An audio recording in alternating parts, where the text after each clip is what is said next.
नमस्कार मंडळी, कसे आहात तुम्ही सर्वजण? कमेंट करून नक्की सांगा। आजच्या व्हिडिओमध्ये मी तुम्हाला असा जबरदस्त असा उपाय सांगणार आहे जो तुम्ही पाहतच राहाल। आणि हो, व्हिडिओ थोडा जरी आवडला, थोडा जरी यूजफुल वाटला ना, तर व्हिडिओला एक लाईक आणि चॅनलला नक्की सबस्क्राईब करा, कारण तुम्हाला माझे असेच डेली ब्लॉग किंवा काही किचन टिप्स बघायला मिळतील। आता हळद गॅसवरती टाकल्यानंतर काय परिणाम होतो, काय कमाल होते ते आज मी तुम्हाला सांगणार आहे। त्यासाठी आपल्याला अगोदर पूर्ण गॅस रिकामा करायचा आहे। जे काही गॅसवरती ठेवलेलं आहे ते पूर्ण काढून घ्यायचं अगोदर, आणि त्यानंतर आपल्याला हळद अशी गॅसवरती पांगून टाकायची आहे। आणि त्यानंतर खूपच मोठं मॅजिक होणार आहे, ते तुम्ही पाहतच राहाल। आता मी जसं दाखवत आहे व्हिडिओमध्ये तसं पूर्णपणे हळद आपल्याला गॅसवरती टाकायची आहे। आता तुम्ही म्हणाल की हळद गॅसवरती टाकल्यावर काय होणार आहे, तर विश्वास ठेवा माझ्यावरती आणि व्हिडिओ स्किप न करता शेवटपर्यंत बघा। तुम्हाला ही मॅजिक नक्कीच आवडेल, त्यामुळे व्हिडिओ शेवटपर्यंत बघा। तर आता बघा, मी गॅसवरती हळद अशी सगळीकडे टाकलेली आहे। तुम्ही बघत असाल की आपल्याला जर एखादी जखम झाली की त्यावरती आपण हळद टाकतो, हा खूप रामबाण इलाज आहे। पण हळद ही एक क्लिनिंग एजंट पण आहे, क्लिनिंग एजंट पण असतं हळदीमध्ये, त्यामुळे हळद क्लिनिंग करायला पण खूप महत्त्वाची असते। त्यानंतर आपल्याला गॅसवरचं बर्नर वगैरे सगळं काढून घ्यायचं आहे। आणि त्यानंतर आपल्याला लागणार आहे डिटर्जंट पावडर। तर तुम्ही कोणतंही डिटर्जंट पावडर घेऊ शकता, जे तुमच्याकडे असेल ते। अशीच पसरून सगळीकडे नीट पसरून टाकायचे आहे, कारण चारी बाजूला डिटर्जंट पावडर लागलं पाहिजे, त्यामुळे व्यवस्थित टाकायचं आहे। आता नेक्स्ट यावरती आपल्याला थोडं थोडं करून पाणी टाकायचं आहे, सगळीकडे पाणी टाकायचं आहे। याची रिॲक्शन होऊन द्या नीट। यावरती पाणी टाकताच याची लगेच रिॲक्शन व्हायला लागते आणि हे आपलं क्लिनिंगचं काम करत राहतं। आता आपल्याला इथे मेन काम करायचं आहे, ते म्हणजे बर्नर साफ करायचं। आता बघा, जेव्हा तुमचे बर्नर क्लीन असतील ना, तेव्हाच तिथून तुमचा गॅस जास्त प्रोव्हाइड होईल आणि तेव्हाच तुमचा गॅस हा जास्त दिवस जाईल। पण जर तुमच्या बर्नरवरती खूप गंज चढलेला असेल, काही घाण अडकलेली असेल, कचरा वगैरे, तर तुमचा गॅस वेस्ट जाईल। तर बघा, तुम्हाला यावरती अगोदर थोडीशी हळद टाकायची आहे, त्यानंतर सोडा टाकायचा आणि त्यानंतर मग लिंबू टाकायचं त्यावरती। लिंबूऐवजी तुम्ही विनेगर टाकू शकता, पण विनेगर संपलेलं आहे माझ्याकडचं, त्यामुळे मग मी त्यावरती लिंबूच टाकलं। विनेगर टाकल्यामुळे यामध्ये लगेच रिॲक्शन होते आणि याला तुम्ही 10 ते 15 मिनिटं तसंच ठेवा। आता तोपर्यंत वेळ कशाला वाया घालायचा, तर इथे मी एका बाउलमध्ये पाणी घेतलेलं आहे, त्यामध्ये थोडासा खायचा सोडा टाकायचा आणि त्यानंतर अर्ध लिंबू टाकायचं यामध्ये पिळून। त्यानंतर कम्फर्ट टाका यामध्ये। कम्फर्ट यामुळे की कम्फर्ट टाकल्यामुळे गॅस ओट्यावरती इकडे खूप छान सुगंध दरवळतो, त्यामुळे तुम्ही कम्फर्ट हे टाकाच। आणि त्यानंतर मी इथे शॅम्पू टाकलेला आहे, तुमच्याकडे जर डेटॉल असेल तर तुम्ही तो सुद्धा टाकू शकता। आणि त्यानंतर आपला जो किचन टॉवेल आहे ना, तो यामध्ये असा बुडून ठेवा। मी नॉर्मल टेम्परेचरचं पाणी घेतलेलं आहे, तुम्ही गरम पाणी घ्या, गरम पाण्याने खूप छान क्लीन होतं। आणि इथे बघा, गॅसवरती खूप छान रिॲक्शन झालेली आहे आणि तुम्ही एकदा घासलं ना तर खूप छान निघतो। नॉर्मल जे आपलं स्क्रबर असतं ना, त्याने आपल्याला घासायचं आहे, चारही बाजूनी घासायचं आहे। गॅसच्या मागच्या बाजूने पण खूप घाण झालेली असते, त्यामुळे तिथे पण नीट घासा छान। आणि खालच्या साईडने आत्ताच नका घासू, कारण आपल्याला गॅस धुवायचा नाहीये। गॅस हा आपल्याला आठवड्यातून एकदा किंवा 15 दिवसातून एकदा असा धुवायचा आहे, रोज रोज गॅस धुवायचा नाही, किंवा आठवड्याला पण खूप रिस्की आहे। गॅस धुतल्यानंतर गॅसच्या खाली वगैरे पाणी तसंच राहतं, जिथून आपल्याला गॅस प्रोव्हाइड होतो तिथे पाणी राहतच तसंच, आणि मग गॅस लिकेज होण्याची संभावना असते।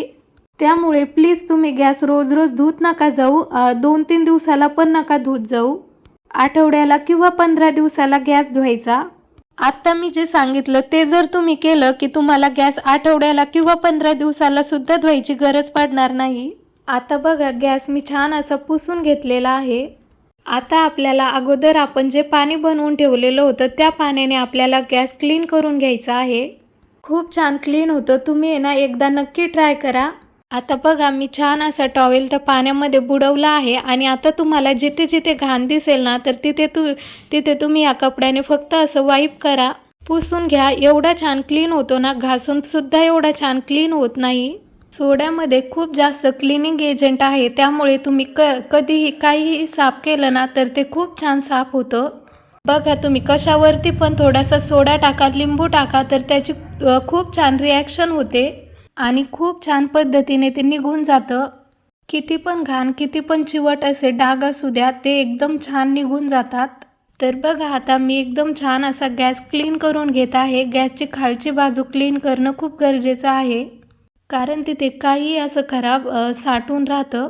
कारण आपण गॅसच्या वरची क्लिनिंग तर रोज रोज करतो, पण गॅसच्या खालची क्लिनिंग आपल्याकडून राहूनच जाते. आता आपण जसा गॅस क्लीन केला ना, तर त्याच पाण्याने आपल्याला गॅसच्या वरच्या स्टाईल पण क्लीन करायच्या आहे. फक्त एकदा असा कपडा फिरवला ना, तर किती पण चिकट डाग असतील ना, तर ते एकदम सहज निघून जातात. आणि त्यासोबतच आपल्याला किचन वाटासुद्धा पुसून घ्यायचा आहे त्याच पाण्याने. याने इतकं छान क्लीन होतं ना, खरंच तुम्ही विश्वासच करणार नाही. तुम्ही फक्त एवढं पाणी करा आणि त्याने पण तुम्ही किचन वाटा पुसून घेऊ शकता. तर तुम्ही बघू शकता किती छान क्लीन झालेला आहे. वरची खिडकी खाली दिसत आहे, एवढं छान क्लीन झालेलं आहे. आता तिकडची बाजू तर क्लीन झाली, पण ही बेसिंगच्या साईडची जी बाजू असते ना, तर तीच खूप जास्त खराब झालेली असते. कारण आपण इकडेच भांडे वगैरे घासतो, मग ते सगळं उडतं वरती आणि त्यामुळे ते पाण्याचे वगैरे डाग तसेच राहतात. त्यामुळे आपल्याला ती पण साईड क्लीन करून घ्यायची आहे. अशा प्रकारे आपण किचन वाट्याला क्लीन करू शकतो. एवढे छान प्रकारे पॉलिश करू शकतो ना, की तुम्ही इमॅजिनच करू शकत नाही. आता त्यानंतर आपल्याला गॅस बर्नरसुद्धा क्लीन करायचे आहे, पण त्याआधी मी पूर्ण किचन वाटा एकदम छान प्रकारे क्लीन करून घेतलेला आहे. आता बघा हे पाणी किती घाण निघालेलं आहे. तर अगोदर वाटत होतं का किचन वाटा एवढा घाण असेल, म्हणून दिसत होता का? तर बघा किती घाण पाणी निघालेलं आहे.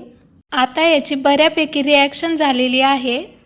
आता हे बघा आपल्याला टूथब्रशच्या साहाय्याने किंवा स्क्रबर वगैरे असेल तुमच्याकडे, तर त्याने सुद्धा तुम्ही हे घासू शकता.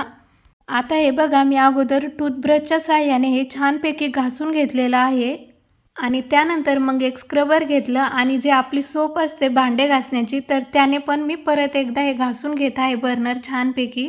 आणि त्यानंतर आता मी तुम्हाला वॉश करून दाखवते की हे किती छान प्रकारे क्लीन झालेले आहेत. तर बघा या नळाच्याच पाण्याने मी छान प्रकारे याला क्लीन करून घेतलेलं आहे. तर तुम्ही बघू शकता किती छान हे बर्नर आपले क्लीन झालेले आहेत. माझे हे बर्नर नवीनच असल्यामुळे जास्त काही खराब झालेले नव्हते, त्यामुळे ते मला क्लीन करायला एकदम इझी गेले आणि तेव्हाच क्लीन झाले. आणि त्यानंतर आपल्याला आता हे जे गॅसच्या वरचं आहे ना, ते सुद्धा तुम्ही त्याच पाण्यामध्ये भिजत घालू शकता, पण मी ते असंच घासत आहे. असेच जरी घासले ना नॉर्मल स्क्रबरने, जे मऊ स्क्रबर असतं ना त्याने घासायचं, तारेच्या स्क्रबरने घासायचं नाही, कारण त्याला मग स्क्रॅच पडतात. घासल्यानंतर लगेच वॉश करायचे. तर बघा किती छान ब्लॅक ब्लॅक दिसत आहेत. आणि आता हे तुम्हाला असंच खाली ठेवायचं आहे. जेव्हा पूर्ण ते सुकेल ना प्रॉपर, तेव्हाच तुम्हाला ते गॅसवरती लावायचं आहे आणि त्यानंतरच तुम्हाला गॅस चालू करायचा आहे. तर इथे तुम्ही बघू शकता, इथे माझा किचन वटा आणि गॅस पूर्ण साफ झालेला आहे. कसा वाटला तुम्हाला व्हिडिओ कमेंटमध्ये नक्की सांगा. व्हिडिओ जर आवडला असेल तर व्हिडिओला लाईक करा, शेअर करा आणि चॅनलवरती जर नवीन असाल तर चॅनलला सबस्क्राईब करा.